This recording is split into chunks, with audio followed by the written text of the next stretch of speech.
Ba-doop-ba-doop-ba-doo.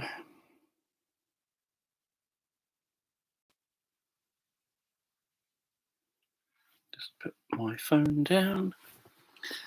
Hello, people. So this is the, I don't know, 56th or whatever live stream in a row. 27th, I think, sleep meditation creation session. And it'll work as usual. So if you end up finding this interesting or helpful, feel free to give it a thumbs up. If you aren't subscribed and decide that you want to be, feel free to subscribe. So this will work exactly like the usual ones. First 30 minutes will be me getting any yawning out the way and me engaging with people in the live chat. And then kind of about 15 minutes in, I'll start taking ideas from people. The sort of ideas that I take are things like single word ideas, not anything that's a whole story idea that's essentially telling me what to do as the meditation. Obviously won't end up being done because that's kind of just giving me the whole story. I don't know why you would be turning your volume up really loud. So it's kind of single words and just kind of like things you would like to see in a meditation, in the sort of sleep meditation story, not specific, not like, I want you to do a story about and then telling me an entire story or anything like that. Obviously I'll tell you if people suggest things that I think, no, I'm not going to do that. I had a coffee about 25 minutes ago and I've got a water. And I will change my page as well. I'm going to run out of notepad, I think. Not too long. I'll just write a title.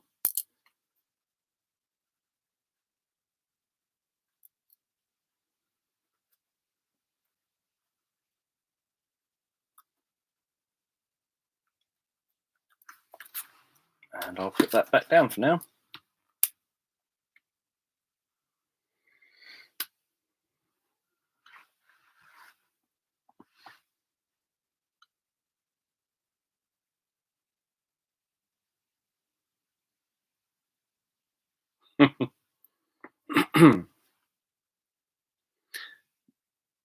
Nope. And it currently isn't showing. Obviously, I can't tell when I'm actually physically talking.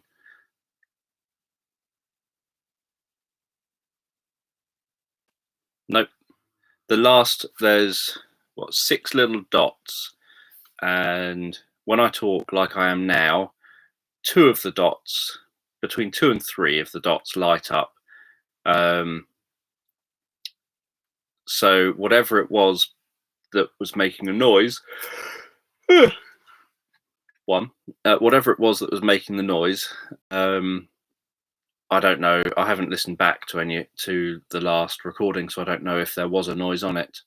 But if it was something relatively quiet. It was just something that was loud enough to register, at least showing that it was registering.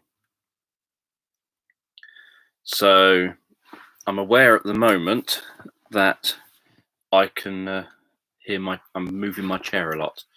So obviously I won't do that.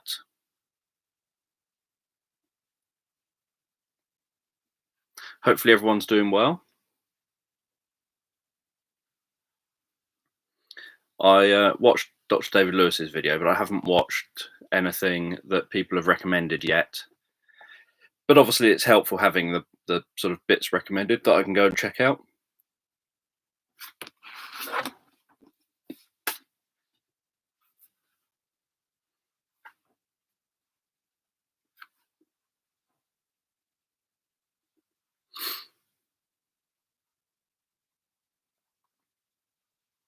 And obviously thank you as usual for coming and joining me here.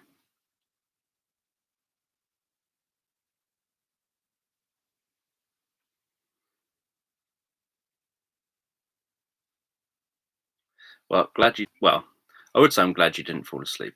Glad that you've made it here. Feel free to fall asleep when I talk later in about 25 minutes' time.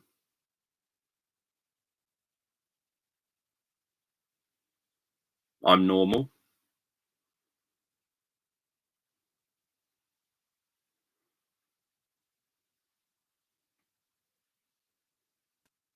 Yeah, I thought now this seems to be becoming a more regular thing, um, given that we're 27 or whatever in, um, that I should maybe do a better thumbnail.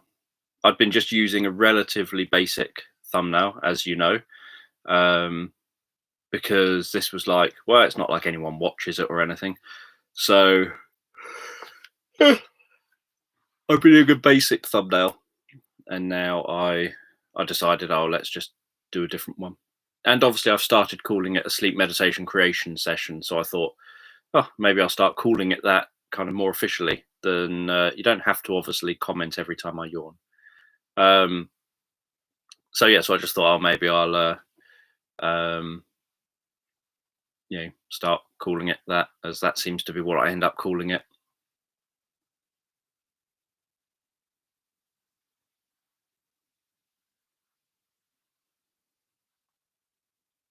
I read a page of it today. I read the first page of the Dean Koontz book. I ran out of time after that, but I read the first page.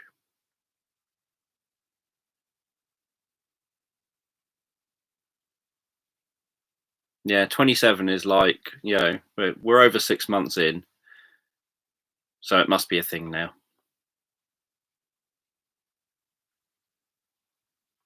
Well, we started this in November, so, but I then took a break for a month.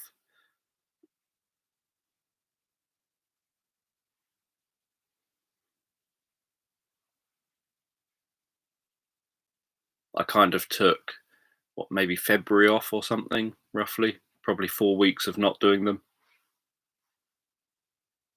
Someone else would probably know better than me how long I took a break from doing them.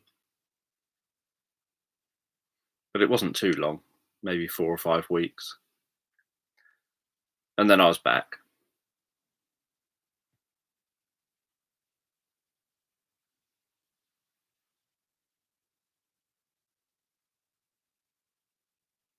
Yeah, all I did was manage to read a page and then I ended up busy. But from that page, what I know is that there's a mother and she has a child. She's 30, I think, or at least the number 30 is mentioned on the page somewhere. Um, the child is autistic, um, doesn't really talk, reads a lot, doesn't have particularly bad behavior, but struggles with communication. Something like that. I think that's what I got from the first page.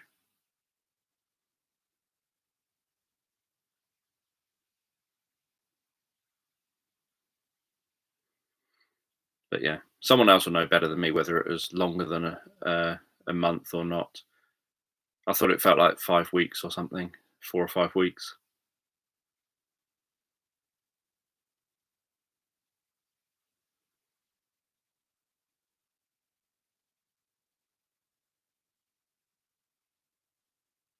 Yeah, I've no idea what the story's about yet, really.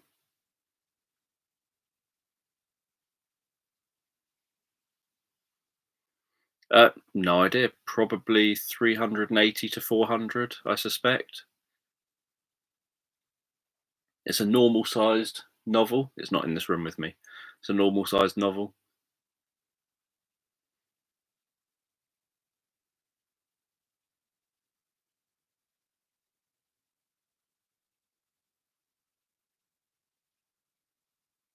It's whatever his latest one is. Trying to think of the title of it. I don't know the title of it off the top of my head.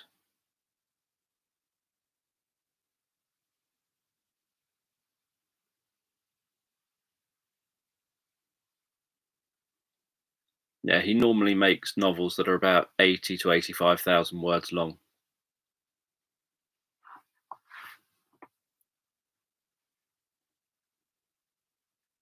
In the past, he used to make significantly longer novels. I've got lots of novels of his that are really, really long, like Strangers and False Memory. I think that's another one. Oddly, when I read False Memory, just from the title, I should have guessed um, that it was going to have some reference to hypnosis. And I think it took me a fair way through the book before I realized that it had something to do with hypnosis. And then I remember sort of mentioning how unobservant I must have been while reading that one.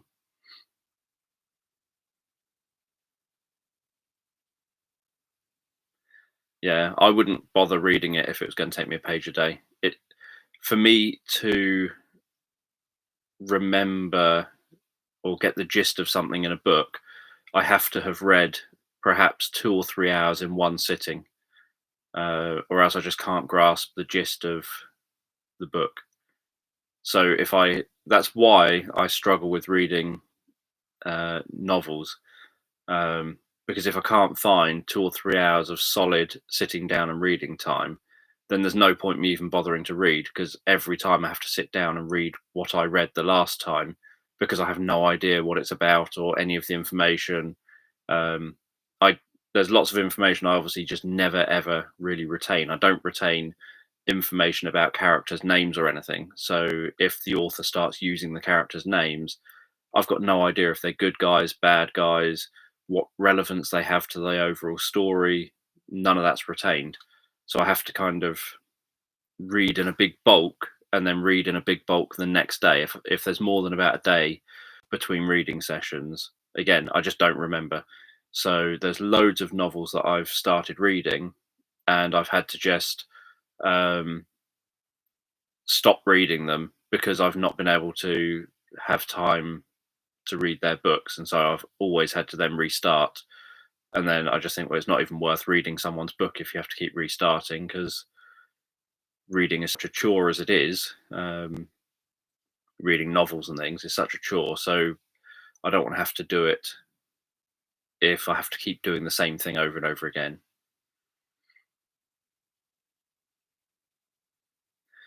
Yeah, the Reactioneer released some of his Elvis reactions today. He normally does the Elvis reactions on a Sunday, but he did them today.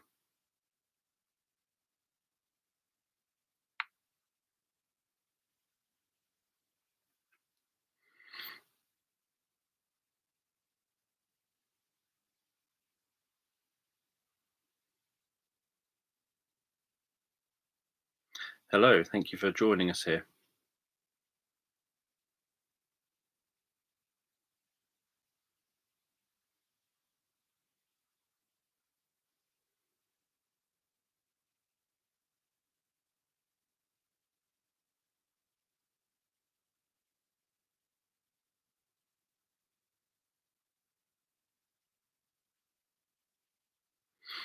Yeah, I'm sure there are. I've never liked reading, so it's there's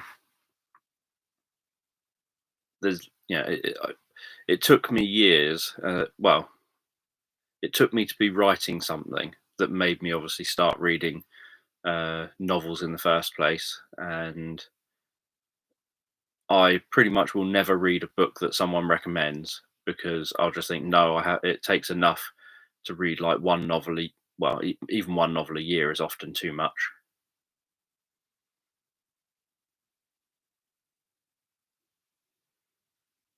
I just find the information, it's a very slow way of getting information into your head. For example, the Dean Koontz book I'm currently reading, if someone could just give me the, say, I don't know, 2 minute version, just summarize the whole story in 2 minutes, that would do me. I'd be more than happy with that, because you only read a novel because you want to know the beginning, middle, and end. You don't read it for anything else, or I don't read it for anything else. So I just want to know, family encounters this problem, family goes on the run,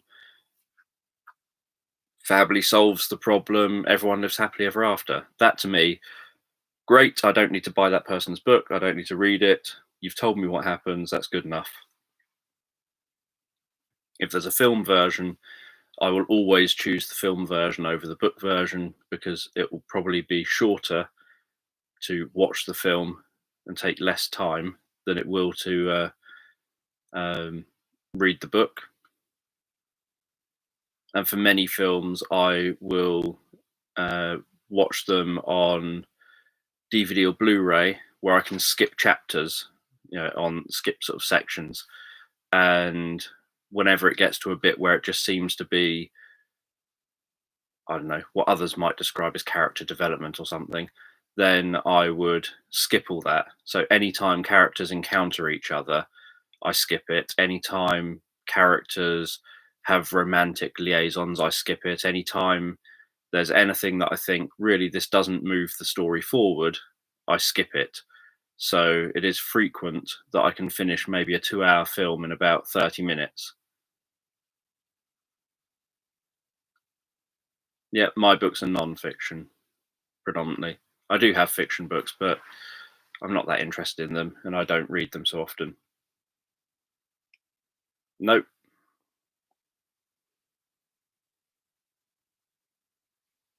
Cool. Make sure you get photos.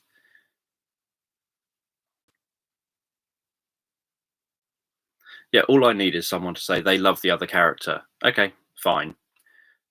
You don't have to go further than that. I know it now. Just crack on with the story.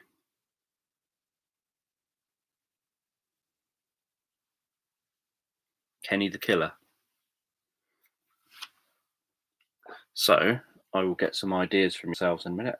I think this is one of the fewest people I think I've had in one of the sleep creation ones, even with a new thumbnail that's colourful and everything.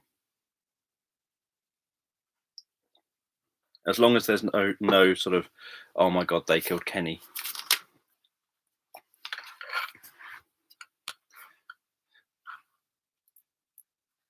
It depends what ends up getting suggested. I often point out that people um, regularly complain about cats being in my stories, but then people end up in the live chat constantly asking for cats in the stories. And as I'm trying to make the story based around what people suggest, it ends up then having cats in because that's what everyone keeps suggesting. And I keep telling people, obviously, who aren't involved in these creation things, um, that if they want something or don't want something, come into the session so that they can actually voice that. Right, dog.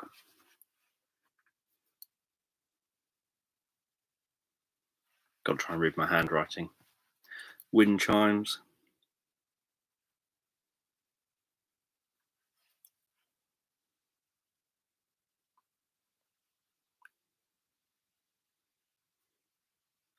Yep, generally I try not to bring in things that keep on cropping up.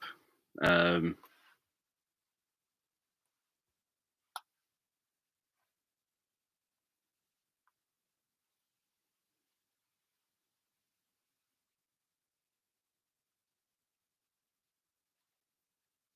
Sandcastle. I can't guarantee you'll be able to go inside it because I'm only writing sandcastle down. Stars again. See, stars are one of those things that keep coming up. As do owls. And teapots, oddly. We had a teapot, I think, in the last story.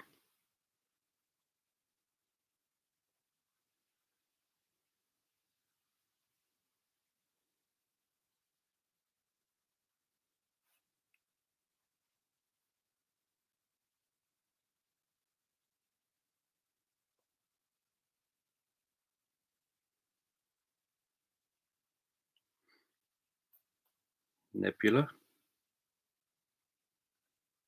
Kayak.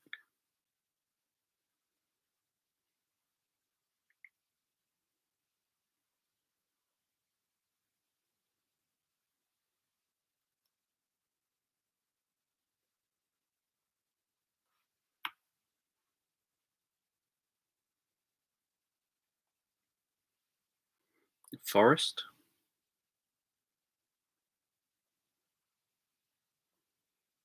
tent.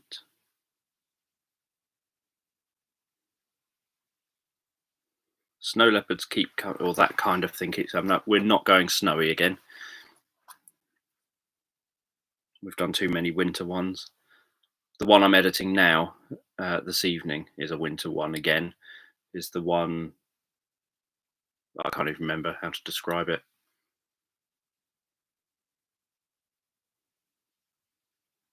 Skateboard,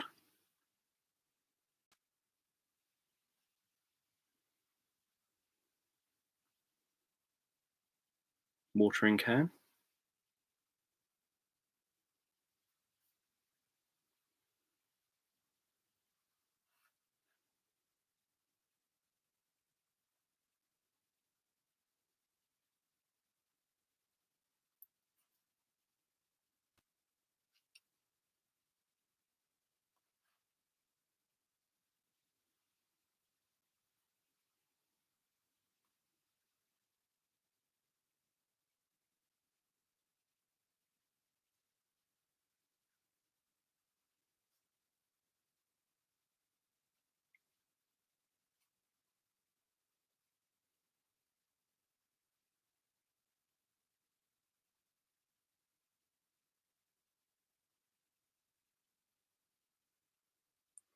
Teleportation happens, I think, in most of my stories.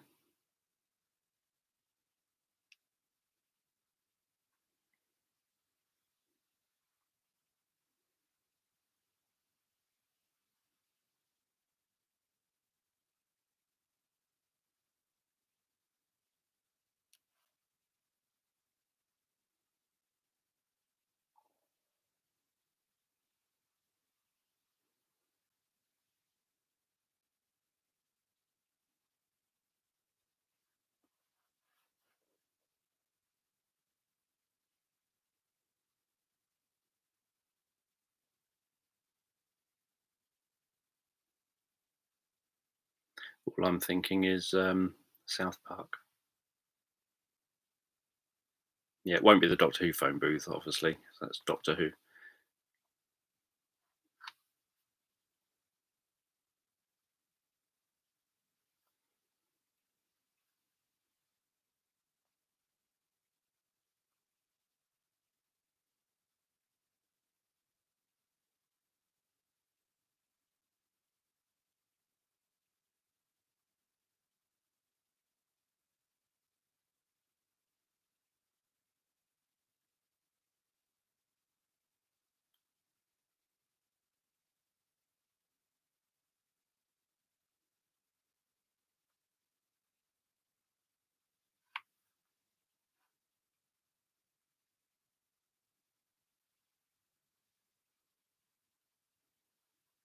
Silk.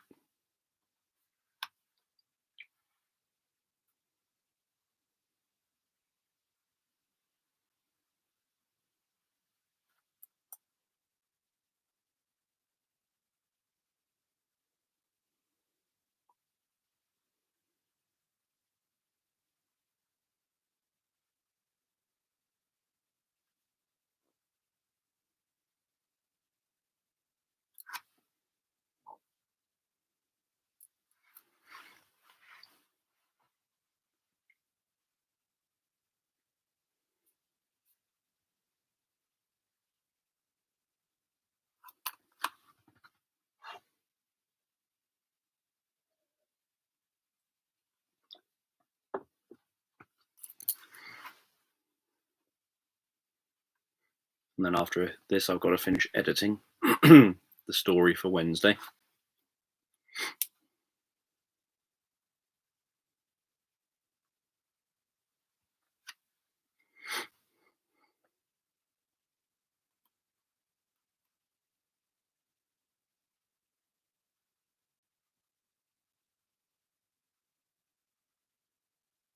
Space.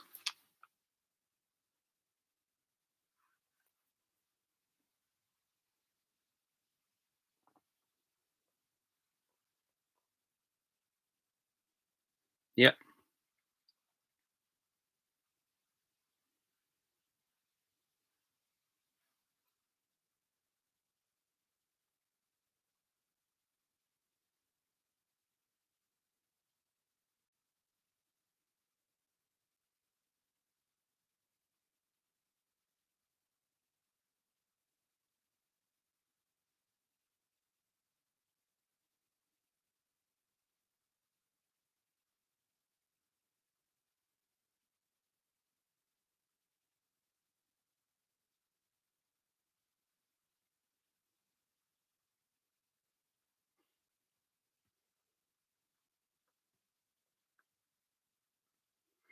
Any other ideas?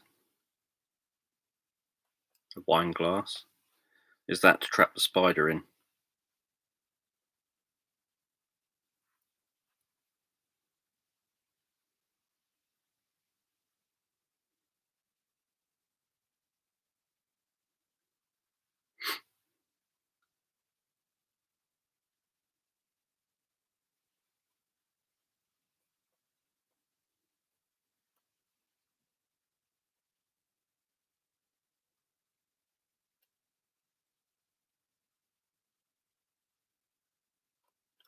Pillars.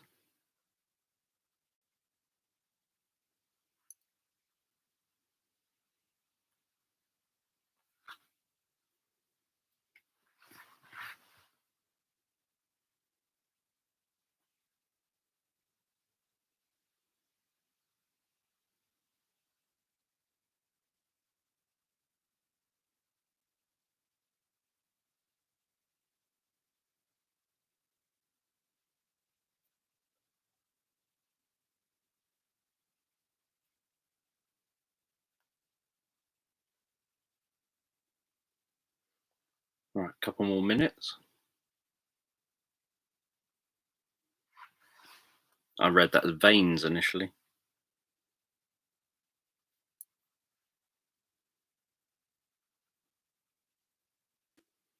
Water fountain.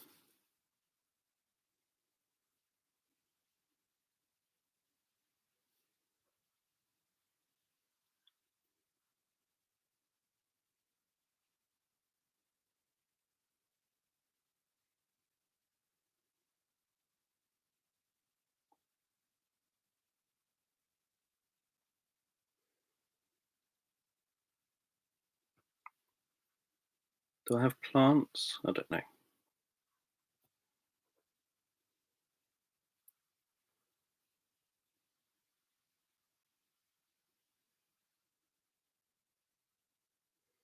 Thunder we've got. We can have rain.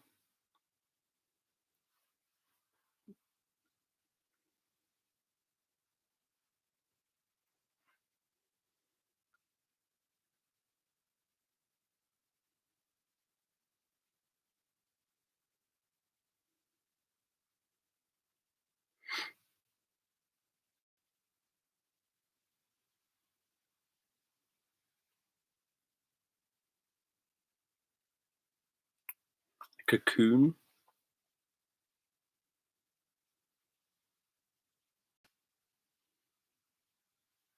Like the film with old people. I think that was Cocoon, wasn't it?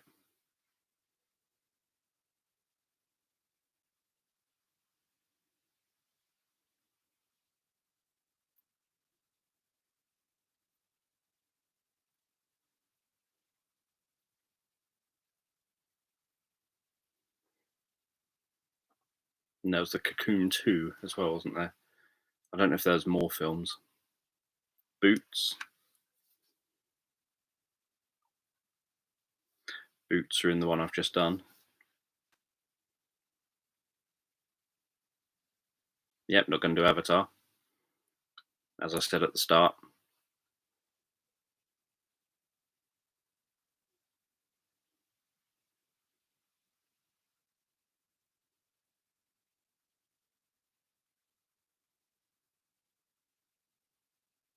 I know they're irritating.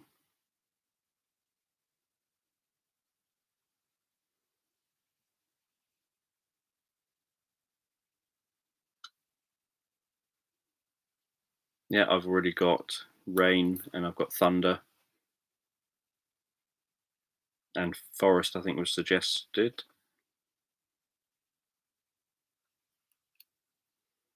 Arrow. Right, let's start. So I've got my list.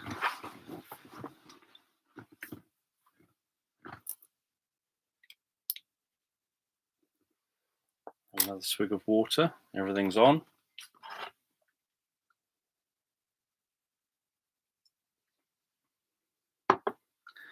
So let me just move that back so I can see my pad.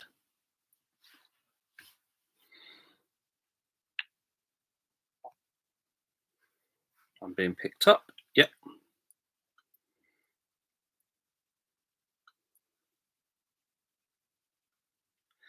So just take a moment to allow your eyes to close and allow yourself to begin to relax. And as you begin to relax, I'm just going to tell a story in the background. And while I tell this story, you can begin to just comfortably drift asleep. And as you drift asleep, you can have a sense of walking through a forest one night. And it's a deep and dark, enchanted forest. And through the trees, you can notice spots of light flying around, noticing the twinkling trails left behind those spots of light, whizzing and weaving through those trees. That slight sound of buzzing as they pass near you, noticing that some of those creatures that pass you by have wings, and then recognizing that they're small fairies, that there are green fairies, purple fairies, pink fairies, red fairies, all glowing different colours, all seeming to go about different jobs in this forest. And as you continue walking through this enchanted forest, listening to the slight rustling and crunching sound of each footstep that you take, hearing the rustling leaves overhead in the trees as the wind blows a breeze, noticing the occasional shard of moonlight managing to pass through the canopy and dance in front of you, illuminating the occasional bit of dust kicked up in the forest, and noticing the flowers in this forest that with the slightest touch of your feet, the grass seems to glow, and the breeze blows across the grass. And as it does, so you notice this wave of green glow passing across the carpet of the forest, noticing some glowing purple flowers, and perhaps other flowers in this forest.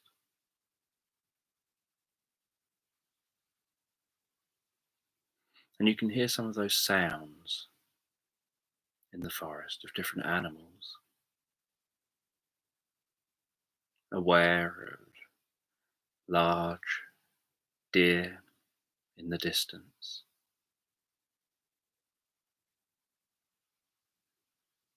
and you walk your way through the forest. You find your way out of that forest into a clearing, finding yourself in a clearing, in a meadow, up on a hill. And you follow a path out of the forest, down that hill, into a valley below, looking around and seeing the waves of green glow as the wind blows across the meadow, seeing the stars arching overhead,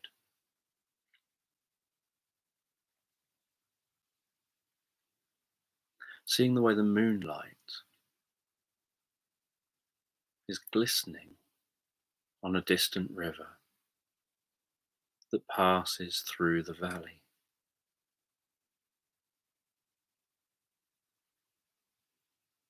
And so you walk yourself away from the forest,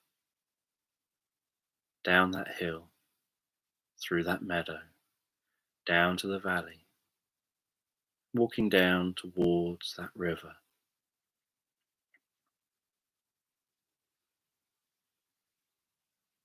And as you arrive at the river,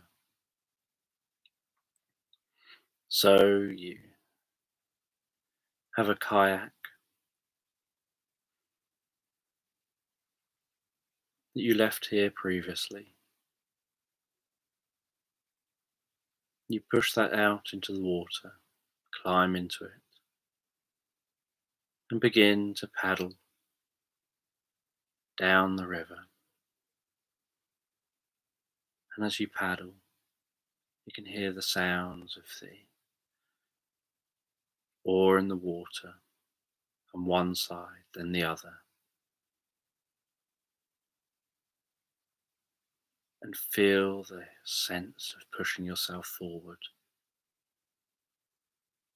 feeling the way that kayak moves through the water.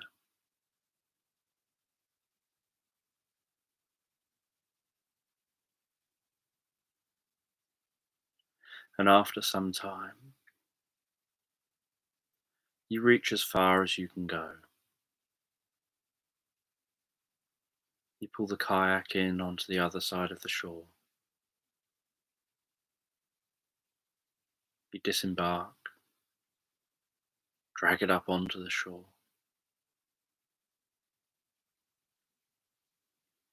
and you continue walking along near the river.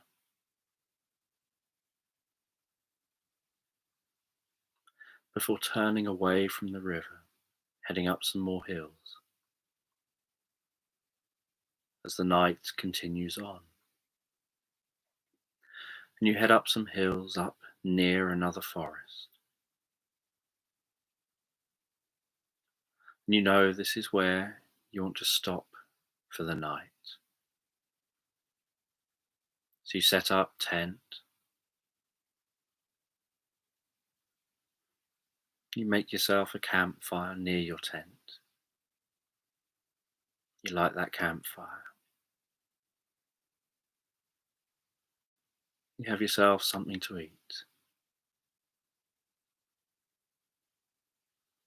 And you sit down just in the doorway of the tent,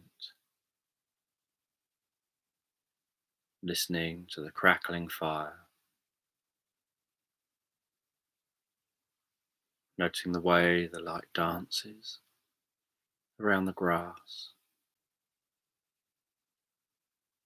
the warmth of that fire just warming your cheeks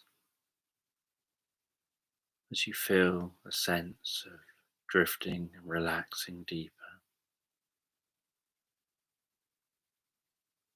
and then resting back in the entrance to the tent, gazing up at the sky.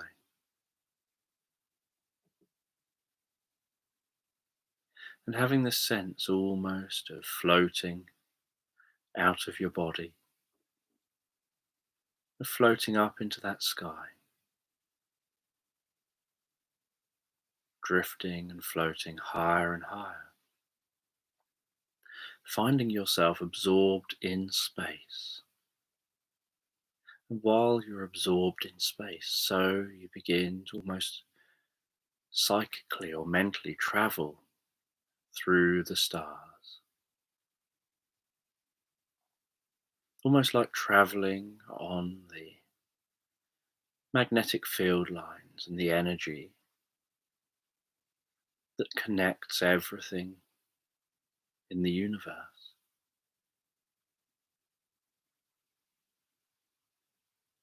Having the energy that makes up you, traveling through the magnetic field lines of the earth into the magnetic field lines of the sun at the point where they interact. And then at the speed of light, traveling on those magnetic field lines all the way to the edge of the solar system, and connecting with magnetic field lines from the galaxy, and then beginning to traverse the galaxy on those magnetic field lines,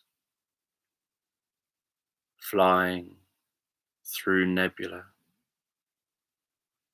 noticing the colors, noticing stars springing to life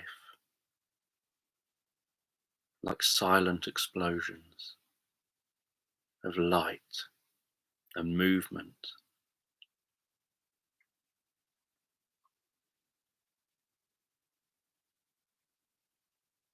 Traveling near the black hole in the center of the galaxy,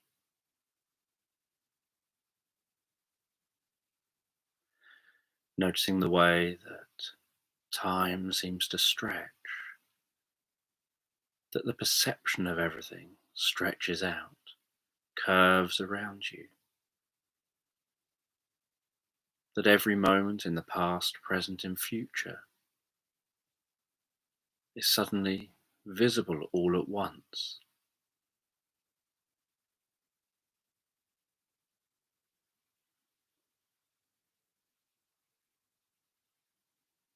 And then traveling down into the center of that black hole,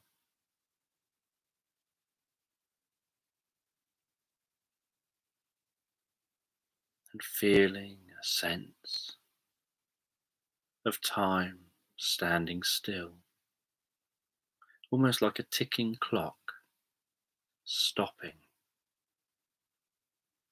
and only noticing that it was ticking at the point it stopped,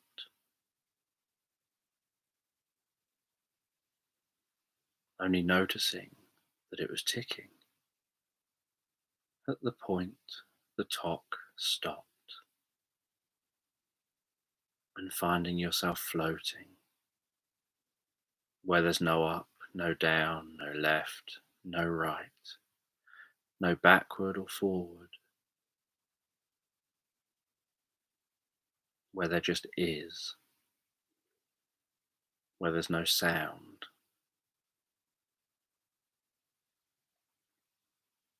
no light, just comfort, peace.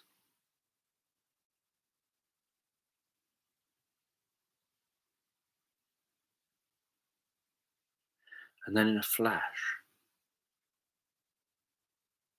you find yourself in what looks like a universe that just doesn't look like your own.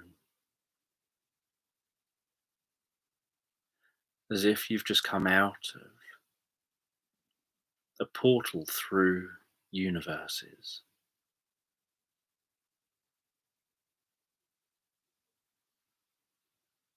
And as you look around, so you notice how familiar it feels, yet knowing you've never seen it before. In the same way that you can see a forest, and it'll be familiar, you know it's a forest, but at the same time, you can know you've never seen that bit of forest before.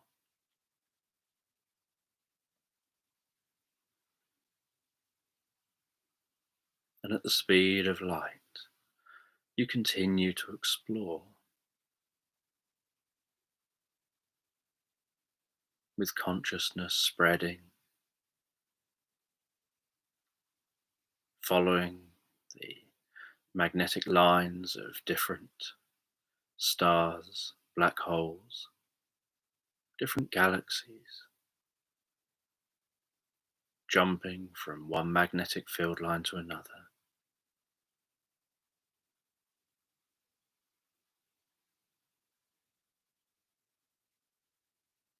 Where you know you're traveling at the speed of light, and yet everything seems so slow around you.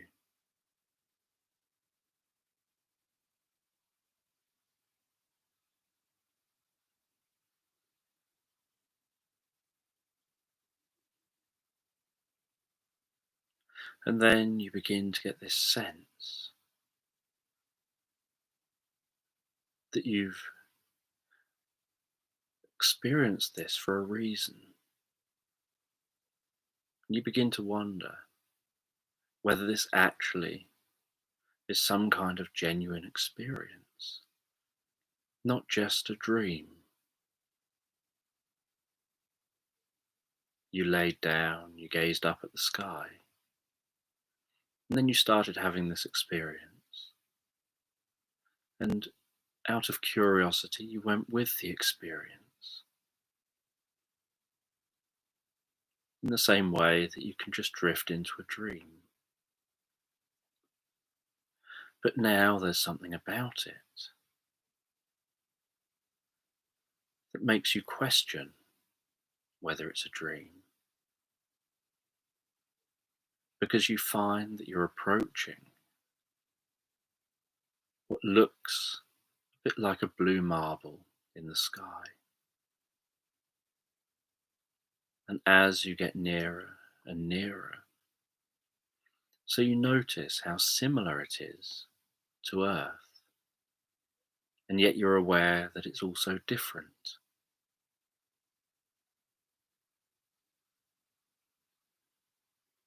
And you find yourself on that planet.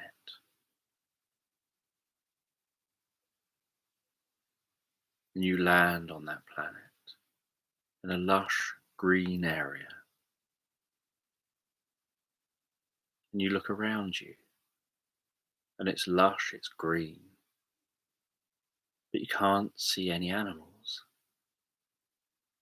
And as a consciousness, you leap off that lush green area. You focus on the idea of life.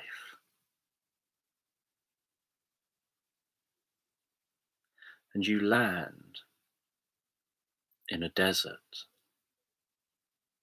And you look around you, curious. You are focusing on life, and here you are in a desert.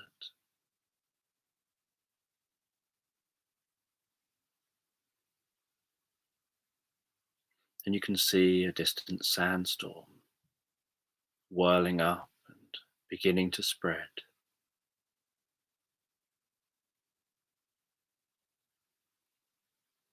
You can see some mini spirals of sand.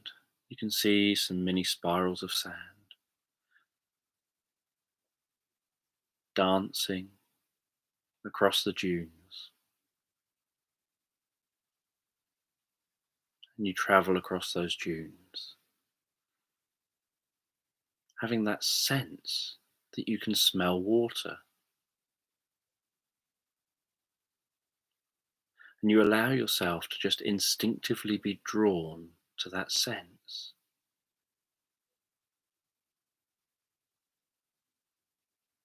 And while you're being drawn, a part of you's thinking it can't be possible because of all this sand.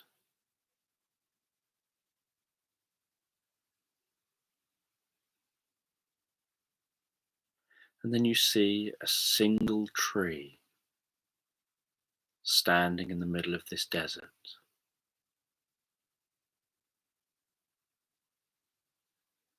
And the tree looks so healthy and out of place.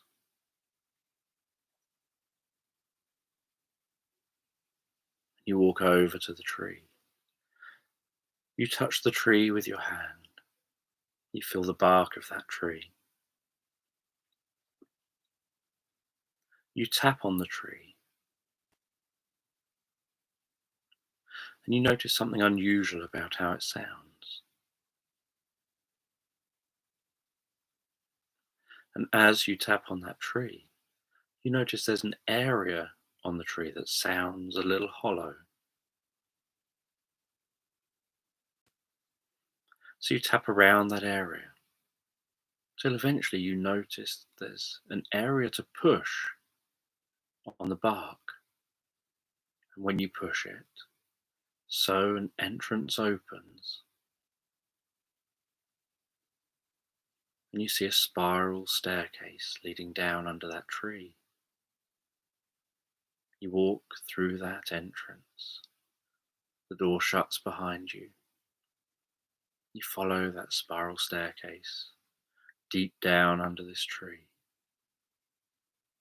You notice the smell of water getting stronger and stronger.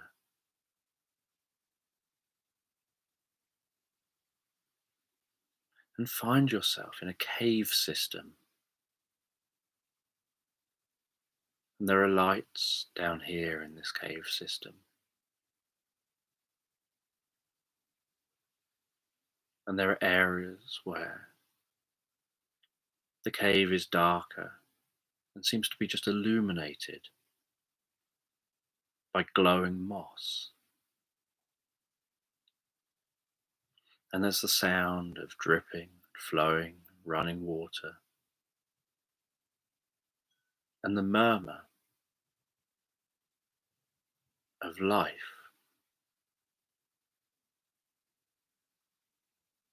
And you explore the cave, and you find there's an entire civilization down here.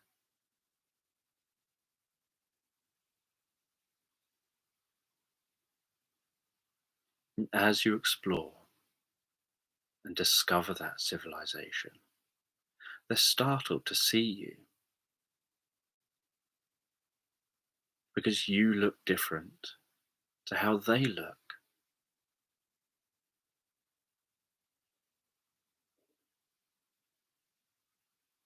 And one of them comes over to you and tries to communicate, and you don't understand what they say.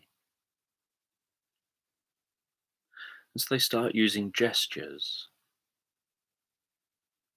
to try and explain. And you grasp that they'd like you to follow them. And you follow them to what looks like a palace, with pillars outside that palace, holding up a grand ceiling. And you can see what looks like a painting on the ceiling that's perhaps telling the story of these people. And you walk in, and your footsteps echo and reverberate around this palace. And you get showed to someone who looks like they're in charge. And this person comes over to you curiously. They greet themselves, and you don't understand what they say, and they can't understand you.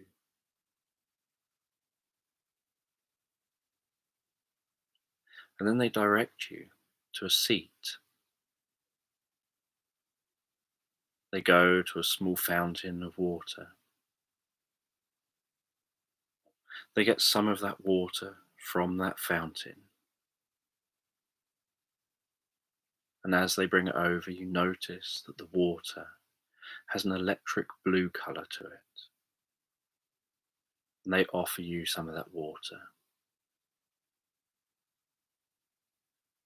And you take a sip. And they gesture to have the cup back. And then they take a sip. And then they put that cup down. And they sit expectantly and watch. And you feel that cold water pass down your throat, down into your stomach, and then you feel it spreading around your body. And you feel a tingling passing to your mind, through your head, all the way down to the tips of your toes. And you can notice that they seem to be experiencing the same.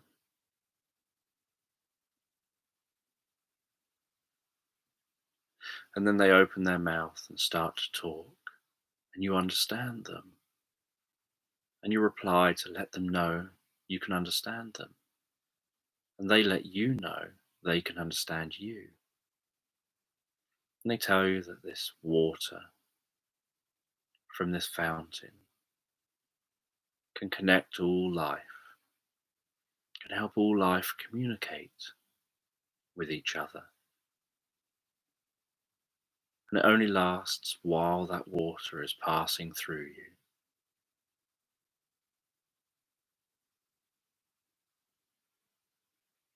And they wonder where you're from. And you explain that you're sitting in your land, back on a different planet. And while you were back on that different planet, you started gazing up into the sky and somehow managed to get projected through space and time, finding yourself in another universe, finding yourself on another planet, finding yourself here. And then you were drawn in by the smell of the water.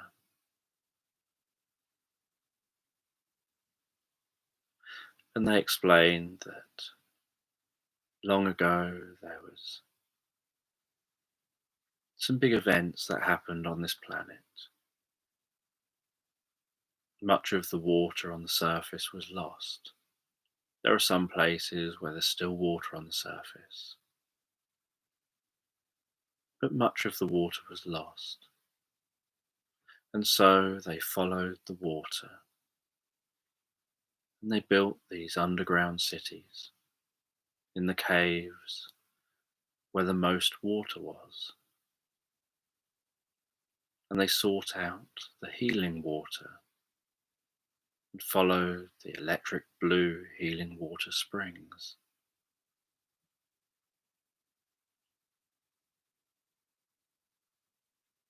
And they were curious why you would be here. And while they talked, they gestured for someone to come over. They asked that being to go and get some drinks. And the being came back with what you would describe as perhaps a teapot and some cups. And they poured some glowing, warm, green drinks. They took a drink of their drink and gestured for you to do the same. And as you put it near your nose, you could smell how sweet it smelt. You took a sip of it. You could taste that sweetness and feel the warmth and that warm tingling that seemed to pass through your body, up the back of your neck and through your head, and around your cheeks, and then down to your fingertips. And then a sudden wave of deep relaxation.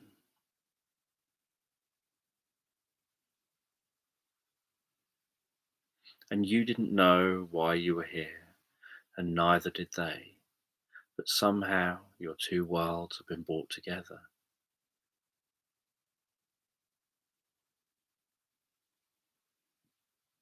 And you communicate for a while longer before they say they've got something for you, that they just feel that this is something you should have. And they don't know what you'll do with it. They don't know whether it's something you can take back with you, but they want to give it to you anyway.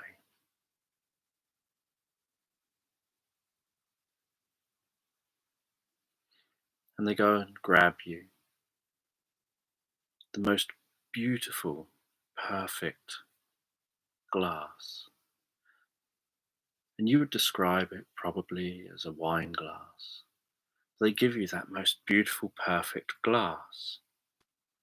And they tell you there's more to it than just being something to drink out of.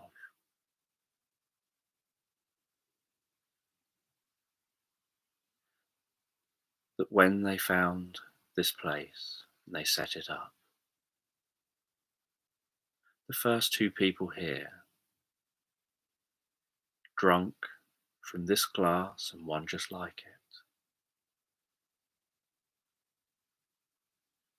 And they've never met anyone from another world. And they've saved these two glasses as a symbol of keeping the civilization going. And they feel this event is equally as big,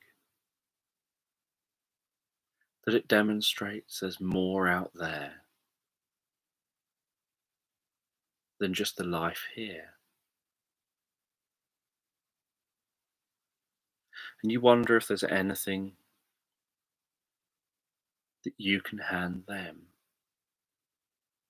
And you know that you're only here really as consciousness, and yet you feel physical.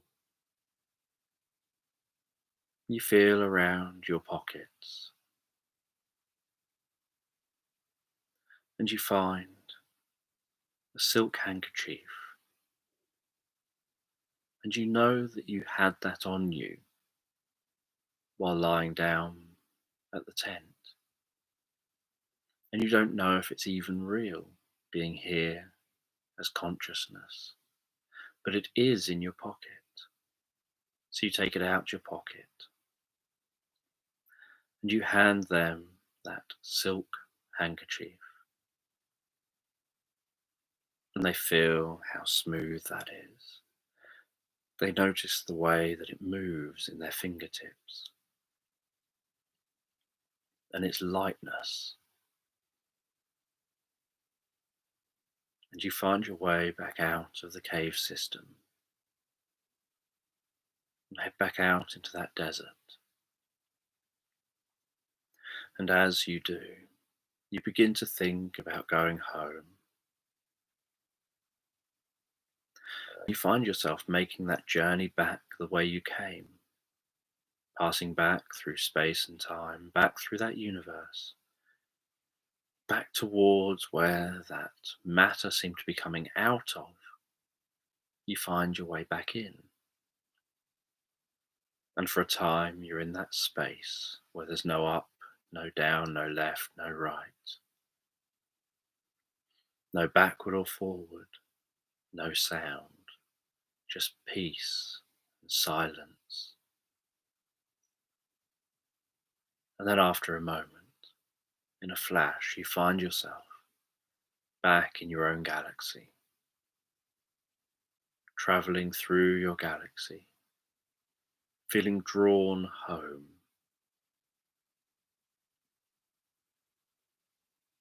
And then you can see that blue marble.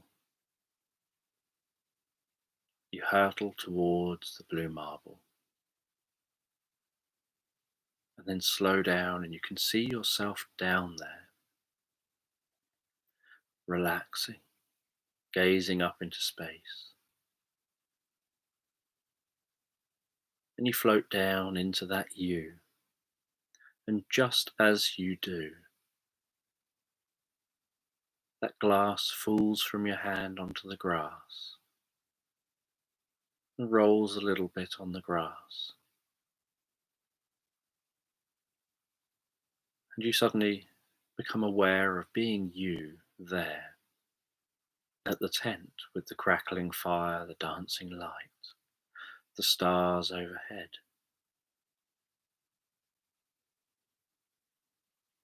And realize you've got the glass with you, and you check your pocket and realize you don't have your silk handkerchief. And the experience is a little confusing. You don't know how you did that, whether you could do that again, how you left your body while still being connected to your physical body. Almost like somehow you traveled as a physical being through consciousness.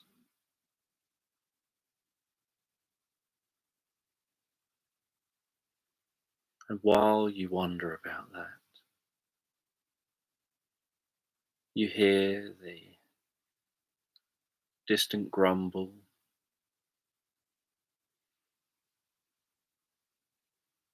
of a dragon flying overhead, the pounding of its wings.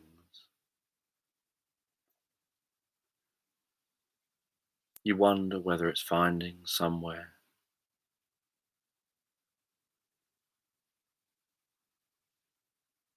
safe to go, perhaps aware that the weather's on the turn. You then hear the distant rumble of thunder, and you can't see any rain, and you can't notice any clouds in the sky, but you can hear the distant rumble of thunder. And then as you continue to relax,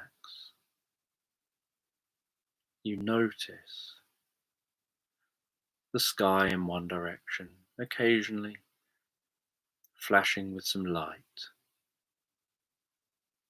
before hearing that low, distant rumble of thunder. And you have this sense that you know that there's a storm just gently working its way in.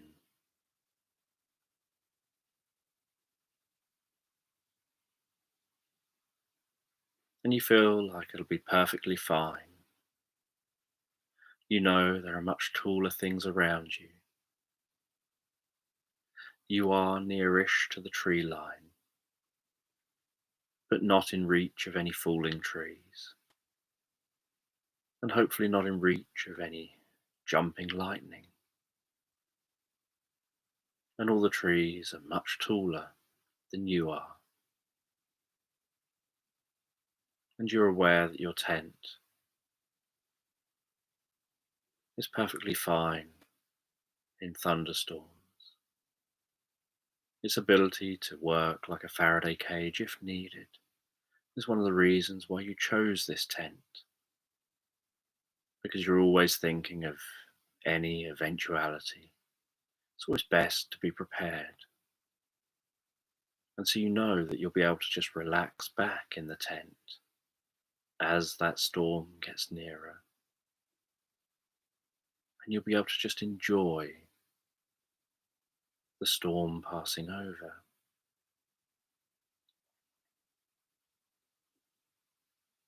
And you've been gone for a few days, out on a journey, over to the most enchanted forest. You had to go and meet with a wise person in that forest. And now you're making your journey home. And you enjoy this land, so you don't mind taking a few days and relaxing and ambling your way home. And then you notice a large raindrop splat on your head. You know that those clouds are now getting closer.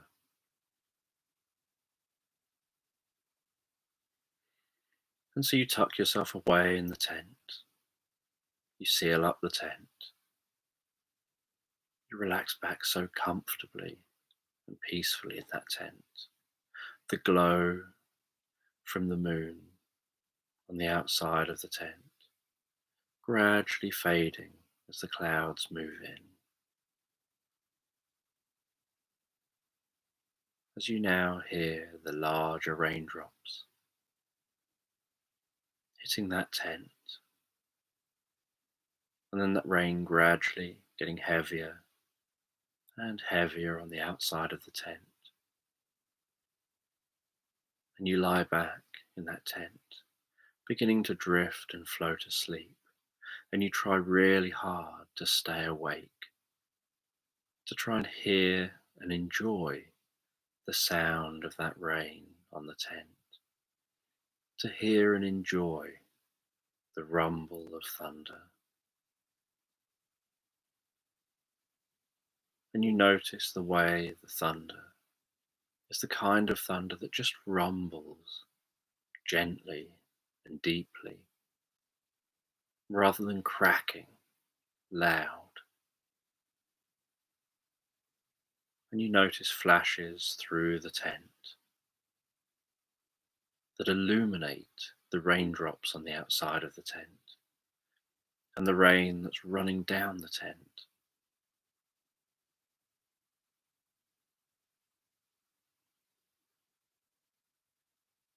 And you enjoy the sound of that rain outside, finding yourself unable to keep your eyes open, almost like the rain is hypnotic, that the pitter-patter of that rain is somehow guiding, relaxing you asleep deeper and deeper. And while it does, you find that you drift into a pleasant reverie. You drift into a pleasant dream.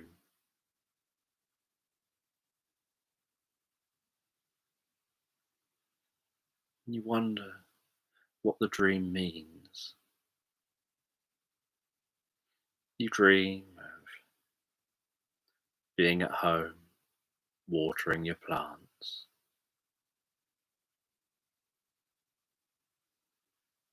going into the living room,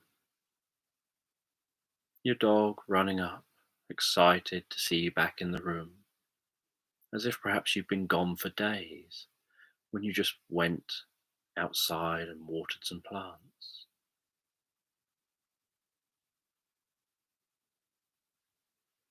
And you stroke the dog, pat the side of the dog, and sit down and relax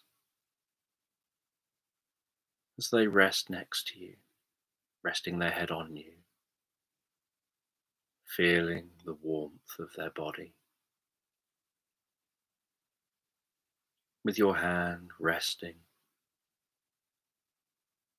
on the side of their chest, aware of their breathing in and out,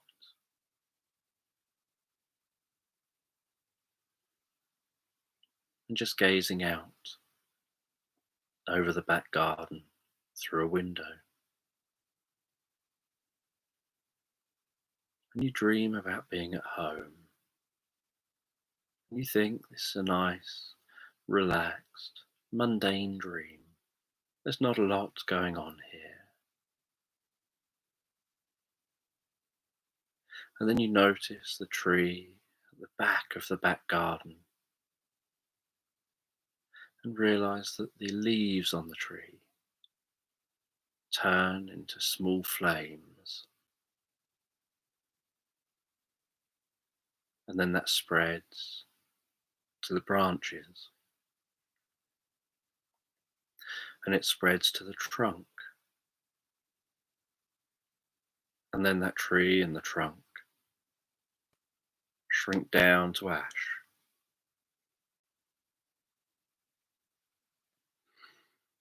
And you stand up and go to the back window. You gaze out over that garden, seeing that tree burnt down to ash, noticing those embers at the back of the back garden, the occasional flames dancing up, the glowing of those embers, the dark trails into the sky from the fire,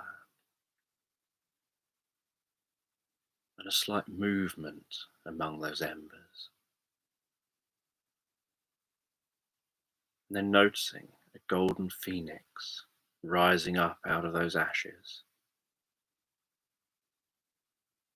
launching itself up into the sky, flexing its wings, flapping them, and then flying off. And with that, you wake up in that tent and realize that it's morning, and you can hear songbirds of the morning.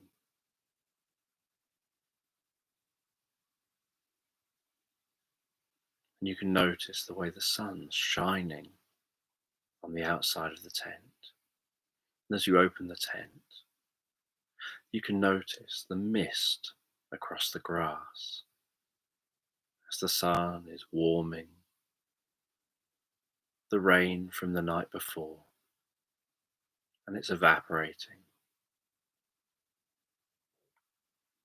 You pack up the tent, you continue your journey home. You walk down to the village, and as you arrive at the village, people greet you, welcome you back. People seem excited to see you.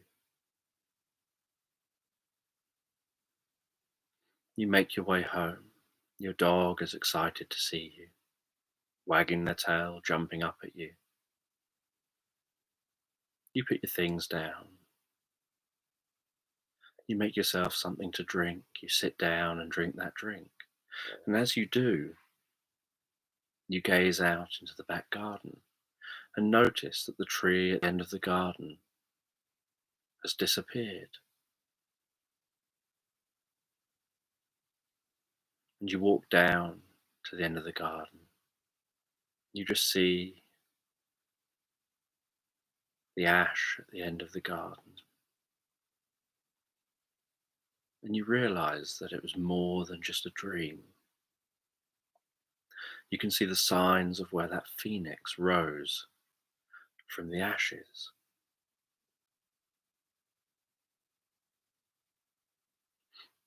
And you become aware that there must have been a phoenix egg in that tree.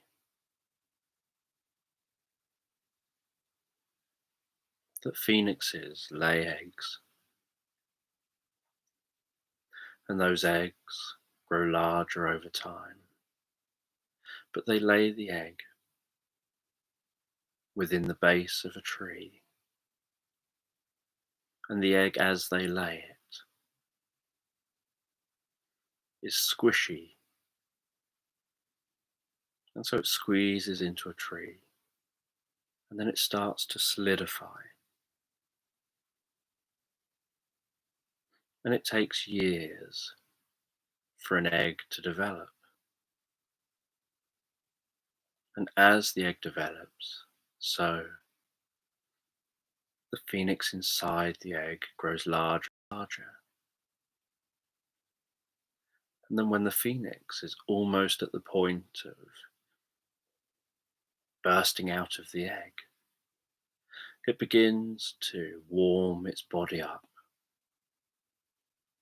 And that warms up the surrounding shell. And that shell warms up the tree until it reaches a point where that warmth begins to initially start spreading through the tree until the tree begins to combust and almost just burst into flames. And then those ashes free that phoenix to burst out of the egg and go about its life.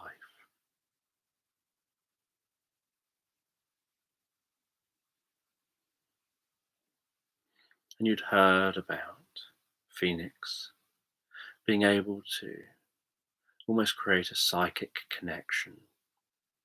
You wonder if somehow your experience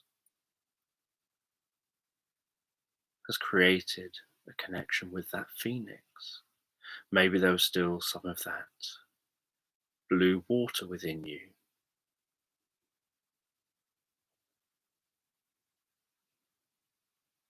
You head back into your home and you get a book off the shelf and you begin to research about phoenixes. And you learn that what you thought of as an egg is more like a cocoon that's formed around that phoenix. And you continue to read and learn. And you find that being long term in the psychic area of a phoenix creates a connection. That while they're forming, they're sending out and creating a lot of energy. That's what's going to set fire to the tree. But in doing so, animals that have been in their area receive a warning of this, for them to keep away from that area.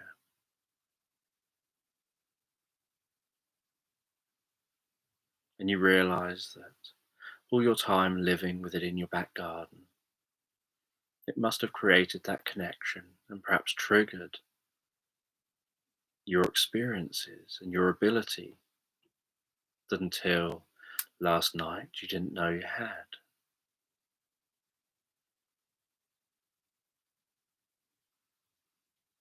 And the wise person that you'd been to see was about a completely different issue that you'd encountered. That you'd been having a problem in your garden with some rogue fireflies,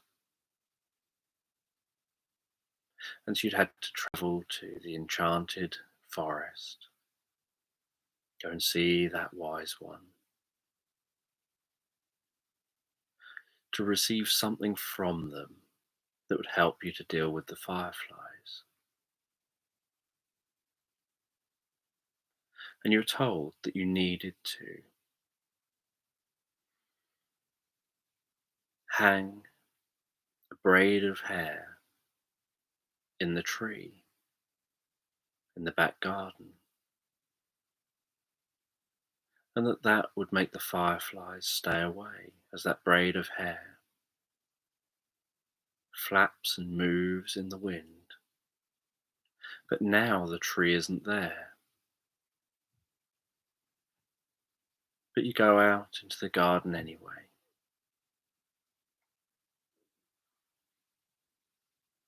And you hang a braid of your hair near where the tree once stood. You don't know if the fireflies will be a problem again, or if perhaps they were just disorientated by the heating of the tree.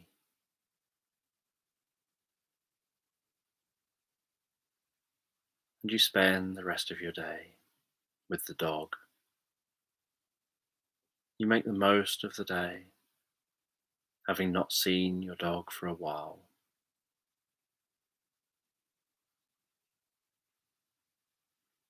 You sit in your garden, watching the birds in the garden, the butterflies, other insects,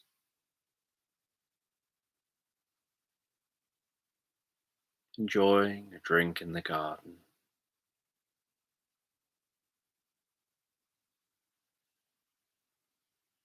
And as you relax in your garden, so you start to contemplate the meaning of the experience. You'd read in the book that a connection is created between you and that phoenix, and that the phoenix will be back. And you know that phoenixes are rare, that any one phoenix is only around in one area for a while. They keep distance from each other. It takes years for them to be born. And so you wonder whether that phoenix will be back, and if it will, what your experience will be.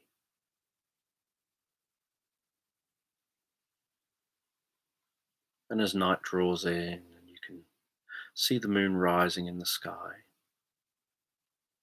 and the stars in the sky, you sit in your back garden, you have a drink out of that glass, gazing up at the sky, thinking about those other aliens out there, those other beings out there somewhere in an entirely different universe, wondering whether you'll be able to replicate whatever it is you did before, perhaps even take control of that ability and learn how to do more with it and learn more about it. And after you've drunk that drink, you wash up the glass, you head up to bed. The dog comes up with you. The dog gets into its bed near yours. You head to bed. You begin to drift and float comfortably and relaxed asleep. And as you drift asleep, so you drift deeply and pleasantly into a dream. And notice that this is the first dream of many that seem to bring so much pleasure and deep comfort and begin to teach you how to use these skills, how to focus on these abilities. And you begin in each dream to realize that subtle connection with the phoenix, aware that it's trying to communicate with you from afar and that it will be back, and that you know you'll see it again. You'll use these skills again, and you know that you and your dog will probably have to go on many adventures through this land. You just have this sense that there's more to come as you comfortably and deeply drift asleep.